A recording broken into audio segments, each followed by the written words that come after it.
Après l'entrée en vigueur de la deuxième phase de l'accord de cessez-le-feu, l'occupation sioniste persiste à ouvrir davantage le feu en direction des civils palestiniens. Plus de 10 martyrs ont été transférés vers les hôpitaux de Gaza à la suite d'une série de frappes aériennes menées par des avions de combat de l'occupation. Depuis l'accord du cessez-le-feu, l'UNICEF déclare que plus de 100 enfants ont été tués par l'armée d'occupation.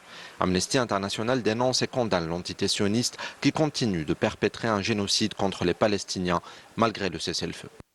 Je voulais juste vous alerter sur le fait que le cessez-le-feu à Gaza, annoncé il y a 3 mois, n'existe pas et que le génocide continue.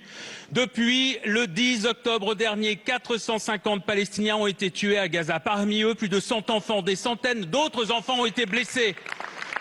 Par ailleurs, Israël continue à tout raser. 2500 bâtiments ont été détruits à Gaza ces 3 derniers mois. La plupart des Gazaouis vivent sous des tentes dans le froid. Les enfants sont toujours privés de tout, à commencer par l'éducation. L'aide humanitaire est largement insuffisante et ça va empirer puisqu'Israël vient de décider de retirer l'accréditation à 37 ONG étrangères. Alerte, le génocide continue en Palestine.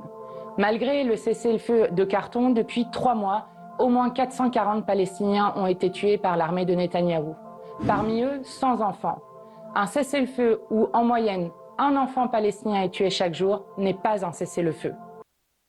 Les raids de l'occupation ont visé principalement des habitations de civils dans la ville de Dar el-Balah et le camp de réfugiés de Nusayra, au centre de la bande de Gaza.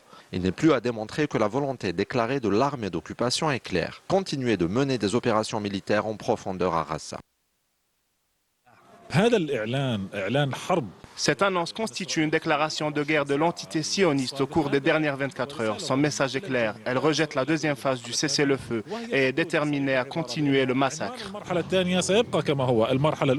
Cette situation exige une pression internationale réelle sur l'occupation sioniste afin qu'elle applique l'ensemble des étapes et obligations de la deuxième phase, car l'occupation cherche actuellement à se soustraire à ses engagements concernant le cessez-le-feu. Les violations répétées du cessez-le-feu par l'entité sioniste suscitent de vives réactions. Les attaques visent quasi systématiquement des zones civiles. L'occupation continue d'imposer aux Palestiniens des conditions de vie inhumaines.